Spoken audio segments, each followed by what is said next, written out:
Halo, perkenalkan nama saya Markiano Barus dengan NIM 2103061159 dari Peternakan kelas C Fakultas Pertanian Universitas Sumatera Utara.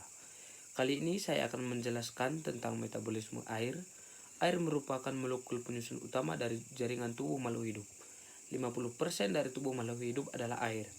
Air berperan sebagai media dari semua proses reaksi kimia, molekul organik maupun non-organik dalam sel hidup. Oleh karena itu, ketersediaan air dalam tubuh harus selalu tercukupi dalam keadaan seimbang.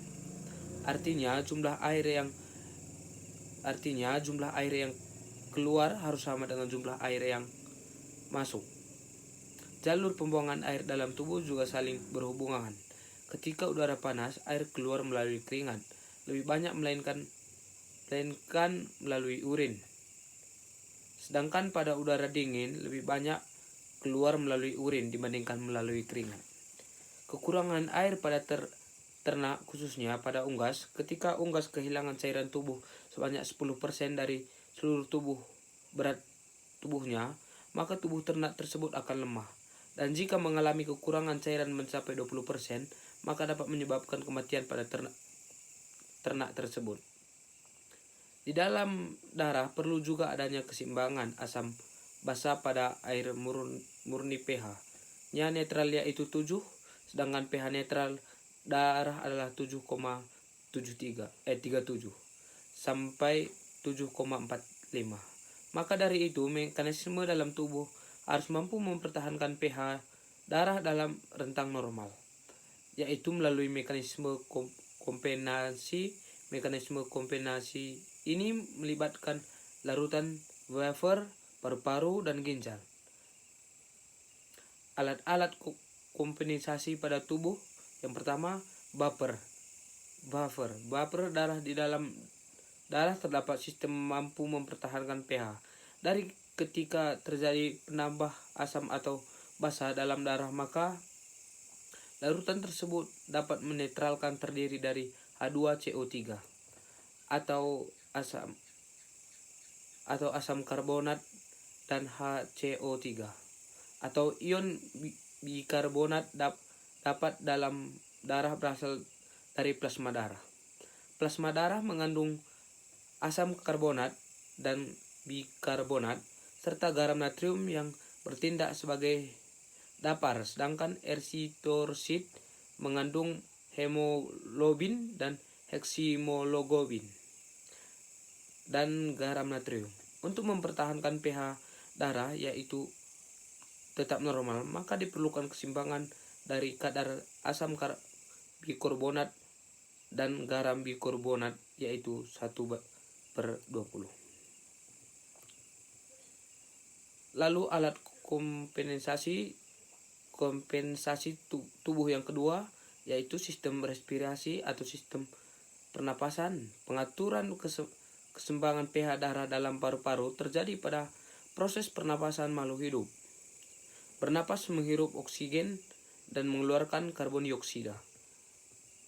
Karbon dioksida merupakan zat yang bersifat asam, sehingga jumlah karbon dioksida yang keluar akan mempengaruhi pH darah. Ketika konsentrasi karbon dioksida meningkat, maka pH darah akan menurun, di mana peristiwa ini disebut dengan peristiwa asidosis.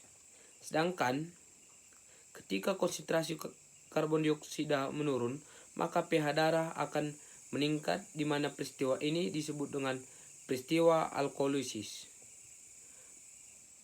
Peran sistem pernapasan dalam mengatur keseimbangan asam basa adalah mengatur kadar H2CO3 atau asam karbonat dalam darah, yaitu dengan mengatur ventilasi atau ekskresi dan retensi karbon dioksida. Alat kompensasi yang ketiga yaitu sistem ekskresi melalui ginjal untuk mempertahankan keseimbangan. Asam basa ginjal harus mengeluarkan anion asam non-fatil dan menggantikan ion bikarbonat. Membentuk ion bikarbonat ini merupakan hasil ekskresi ion hidrogen wafer, urin dari produksi dan absorpsi kation amino.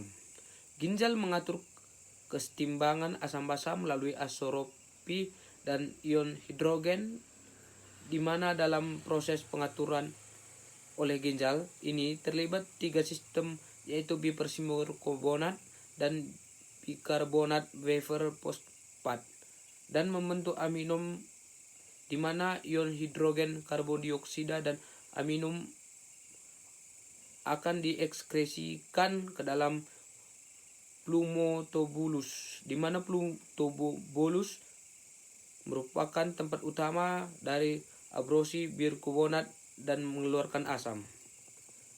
Selanjutnya penjelasan tentang proses metabolisme air dalam tubuh. Setelah masuk melalui mulut di dalam tubuh, air akan melewati 3 tahap dan proses penting, yaitu proses penyerapan, penyaluran, dan akan diperbarui sebelum masuk ke sistem organ dan organ pencernaan. Air terlebih dahulu akan melalui pembuluh kapiler dan darah. Tahapan selanjutnya,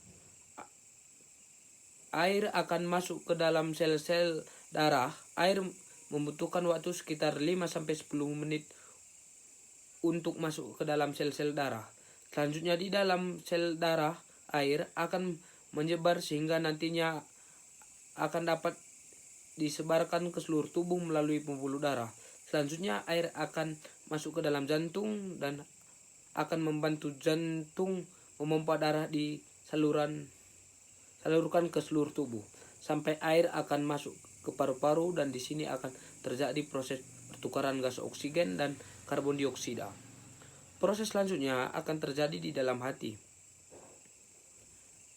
Proses ini air akan membantu hati dalam proses metabolisme karbohidrat, lemak serta protein.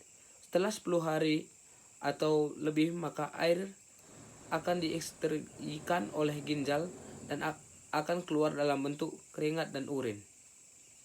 Dalam proses pembentukan urin terjadi 3 tahapan, yaitu tahapan filtrasi, absorpsi, dan augmentasi, di mana filtrasi terjadi di dalam malleable, tahap reabsorpsi terjadi di dalam tubuh kontrus proksimal, dan tahap augmentasi terjadi di dalam tubuh kontrus distal.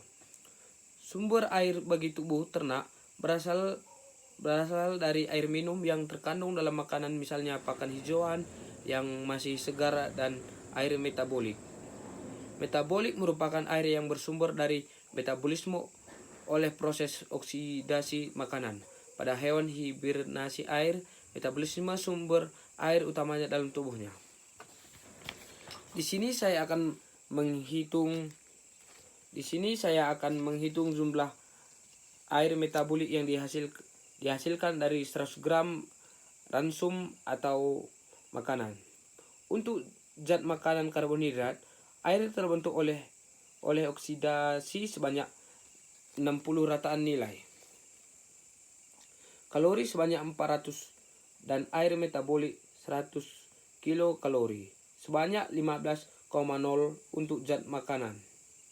Zat makanan protein as terbentuk oleh oksidasi sebanyak 42 rataan nilai kalori 400 dan air metabolik per 100 kcal 10,5, dan untuk makanan berupa lemak air terbentuk oleh oksidasi sebanyak 100 rataan nilai kalori 900 dan air metabolik per 100 kcal sama dengan 11,1. Faktor-faktor yang mempengaruhi ekskresi dan kebutuhan air berhubungan dengan keseimbangan air dalam tubuh. Keseimbangan air merupakan keadaan ketika air masuk ke dalam tubuh, baik itu berupa air minum yang terkadang dalam makanan maupun air metabolik sebanding dengan air yang dikeluarkan oleh tubuh. Ketika air yang dikeluarkan oleh tubuh lebih banyak dari air yang masuk ke dalam tubuh, keadaan ini dinamakan dengan keseimbangan negatif. Namun jika air yang masuk ke dalam tubuh lebih banyak dari arah dikeluarkan tubuh, maka keadaan dinamakan dengan keseimbangan positif.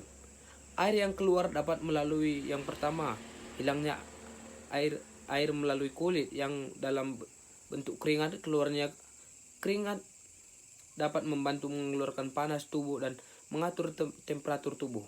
Banyaknya keringat yang keluar dapat meningkatkan dengan meningkatnya aktivitas tubuh dan temperatur udara lingkungan. Yang kedua yaitu hilangnya air melalui ginjal, yaitu dalam bentuk urin. Banyaknya urin yang keluar dari tubuh dipengaruhi oleh tingginya rendah kadar protein dalam pakan. Semakin tinggi protein yang terkandung dalam pakan, maka akan lebih banyak urin yang dikeluarkan oleh tubuh.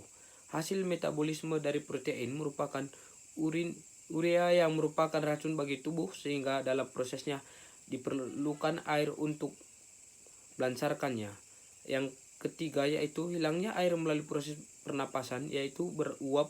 Pernapasan yang biasanya banyak terjadi pada unggas jumlah air yang keluar melalui pernapasan dapat mencapai 40%.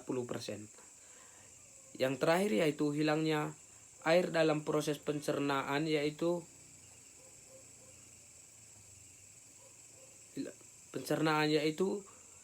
bersamaan dengan fase biasanya ini terjadi karena ada pakan yang mengandung serat.